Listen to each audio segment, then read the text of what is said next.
नमस्कार। दो वीडियोस बार बार दिखाए जा रहे हैं, एक तो काट छांट के और एक पूरा।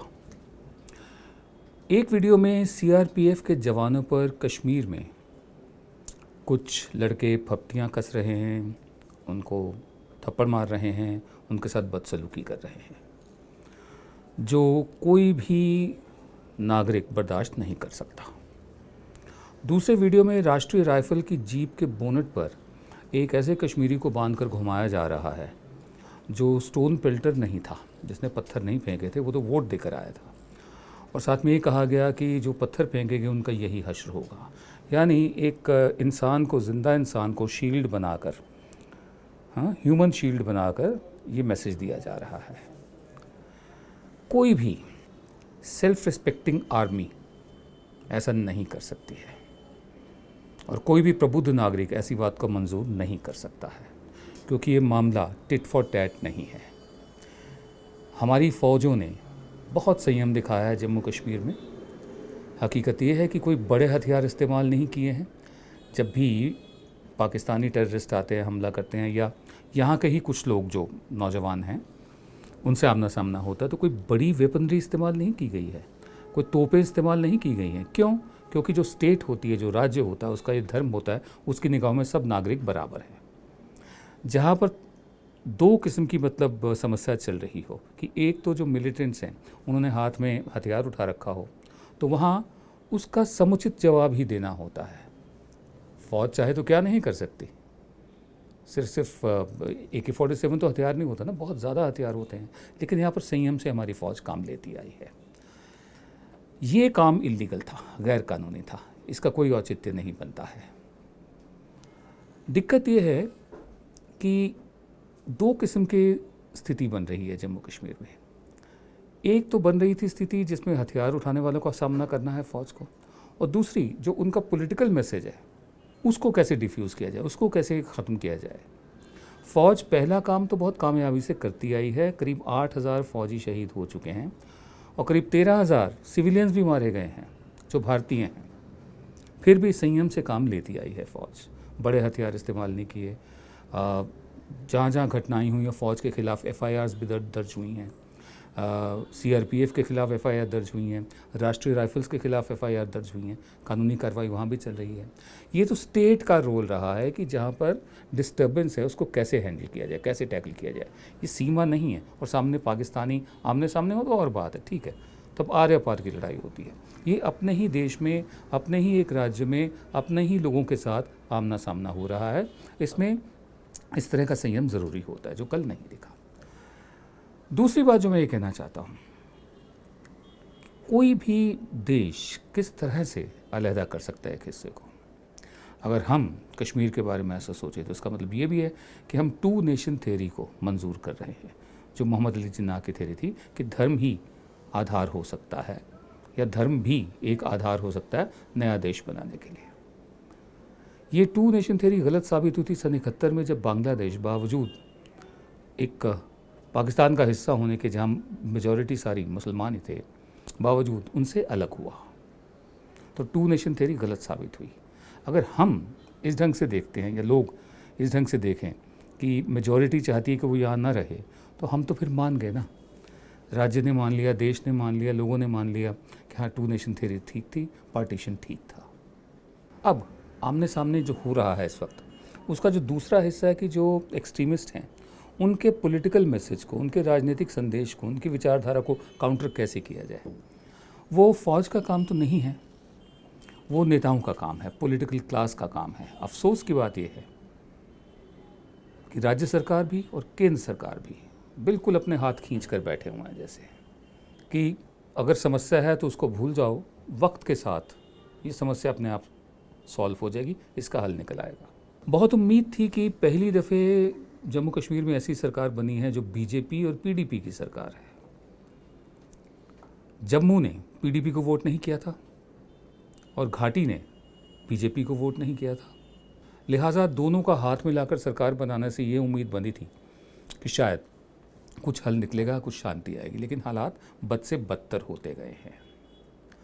तीसरी तरफ एक ख़ास परिवार को जैसे ठेका दिया जाता था इतने सालों तक, कांग्रेस से शुरुआत हो गई, अभी कुछ साल पहले तक उनको ठेका कॉन्ट्रैक्ट दिया जाता था कि तुम इतने पैसे हमसे लो, सरकार चलाओ, पैसा हमारे देश के नागरिक का जाएगा, तुम सरकार चलाओ, कश्मीर नक्शे में रहे। उन्होंने भी अब सुर बदलने शुरू कर दिए हैं। ले देकर जहाँ एक ज़रूरत है कि एक बड़ा कद्दावर नेता सामने आए या कुछ ऐसे नेता इस तरह का बर्ताव करें, ऐसे करके दिखाएं कि वो नेता हैं, स्टेट्स पर्सन हैं, चाहे वो राज्य के नेता हों चाहे वो केंद्र के नेता हों, ऐसा होता दिख नहीं रहा। आज के हालात को मद्देनज़र रखते हुए पॉलिटिकल लीडरशिप के दो बहुत अहम पहलू हैं। पहला इंसाफ, दूसरा पॉलिटिकल इनिशिएटिव। अगर हम इंसाफ की बात करें तो वीडियो साफ तौर पे दिखाता है कि जिन सैनिकों ने फारूक डार को बांध के जीप में घुमाया, उन्होंने एक गैर कानूनी काम किया। और अगर सीआरपीएफ वीडियो के अंदर जिन लड़कों ने सीआरपीएफ के जवानों को एक तरह से उनकी तौहीन की, उन पे हमला किया, जिस तरह से पुलिस ने उनके ख़िलाफ़ केस दर्ज किया है और उन पे कार्रवाई हो रही है, अगर उन फ़ौजियों के ख़िलाफ़ कार्रवाई नहीं होती जिन्होंने फारूक डार को इस तरह से ह्यूमन शील्ड के रूप में इस्तेमाल किया, तो मुझे लगता है कि एक बहुत ही गलत संदेश, एक बहुत ही गलत पैगाम कश्मीर के अवाम को भारत सरकार भेजेगा।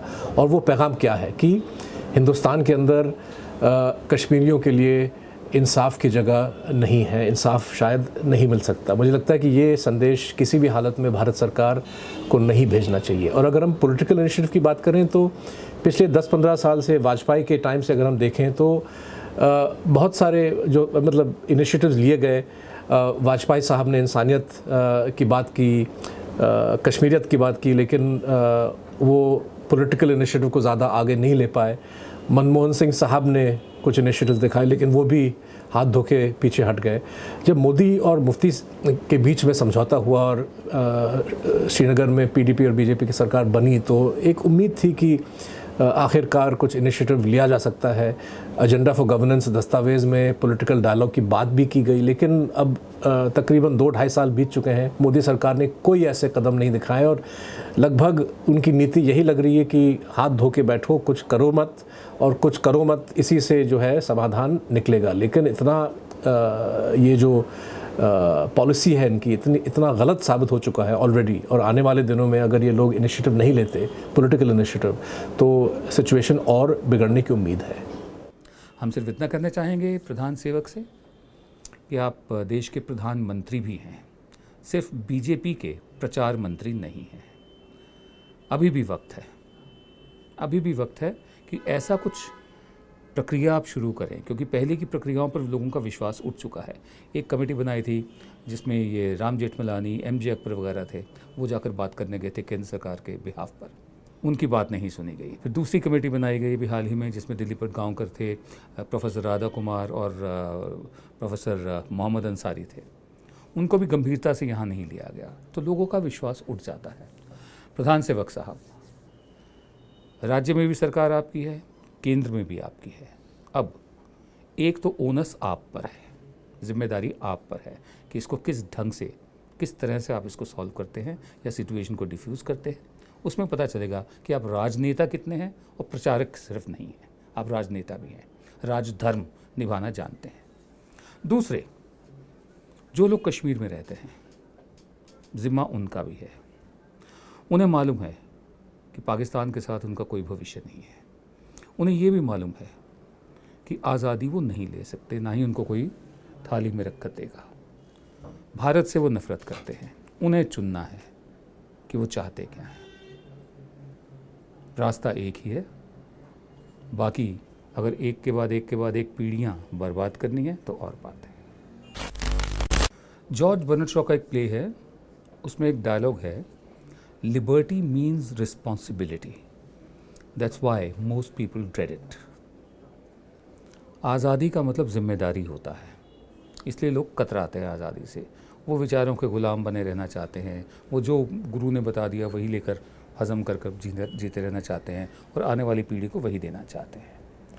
क्यों? क्योंकि आज़ादी चाहे वो किसी भी तरह की हो, विचारों की हो, सोच की हो, अपने आप में जिम्मेदारी साथ लेकर आती है। यही बात लागू होती है मीडिया पर। हम लोग मेन स्ट्रीम मीडिया वाले लोग रहे हैं, 40 साल 41 साल मेन स्ट्रीम मीडिया किया, पूरी जिम्मेदारी से किया है। आज जो मेन स्ट्रीम मीडिया है वो हमारे लायक नहीं है या हम उसके लायक नहीं हैं।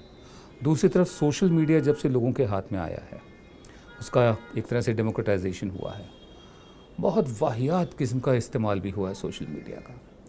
वीडियोस की बात चल रही है, एक वीडियो बार बार दिखाया जा रहा है जगह जगह कि किस तरह से मुसलमान जो हैं वो हिंदुओं पर अत्याचार कर रहे हैं, ताकि मुसलमानों के प्रति खौफ को बढ़ाया जा सके हिंदुओं में और फिर पोलराइजेशन किया जा सके।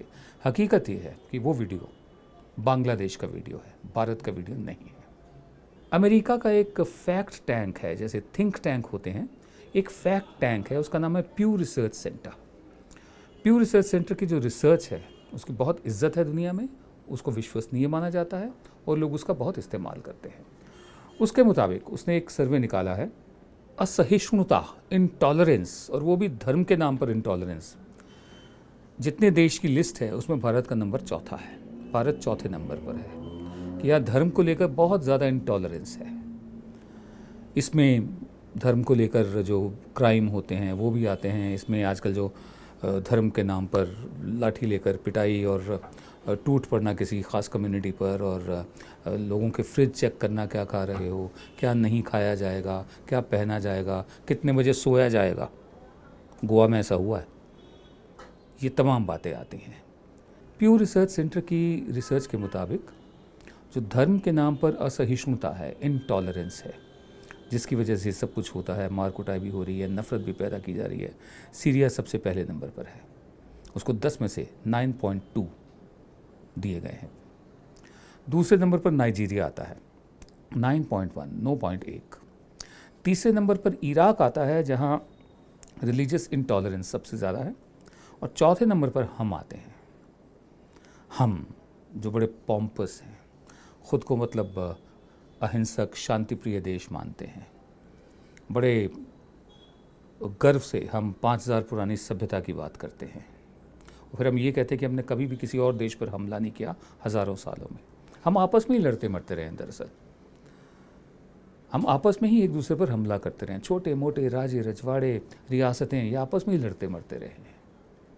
हमारे बाद नंबर आता है इज़राइल का 8.1%, फिर रूस का 8%, फिर अफ़गानिस्तान का 7.9%, फिर पैलेस्टीनियन टेरिटरीज़ जो हैं, फ़िलिस्तीनी इलाके जो हैं 7.4। पाकिस्तान हमसे बहुत नीचे है, ये देखिए 11 में से पाकिस्तान 10वें नंबर पर है, हम चौथे नंबर पर हैं, ऊँचे हैं। और इजिप्ट 7.2 है, पाकिस्तान भी 7.2 है। ये सोचने की बात है हमारे लिए कि हम किस दिशा में बढ़ रहे हैं, किस तरह की एक तरफ़ा सोच, एक तरफ़ा बात, एक तरफ़ा विचार, एक तरफ़ा जीवन शैली जिसमें खाना पीना, रहना, जागना, सोना शामिल है, हम धीरे धीरे थोपे जा रहे हैं, हम पर थोपी जा रही है और हम कुछ कर नहीं पा रहे हैं। आप देख रहे थे जन गण मन की बात। हम आपसे एक बार फिर इल्तिजा करेंगे, रिक्वेस्ट करेंगे कि आप YouTube पर हमारे जो चैनल है उस पर सब्सक्राइब का बटन दबाइए, साथ में घंटी बनी हुई है, घंटी को दबाइए, ताकि जब भी नया वीडियो अपलोड हो आपको खुद ब खुद सूचना उसकी मिल जाए। नमस्कार।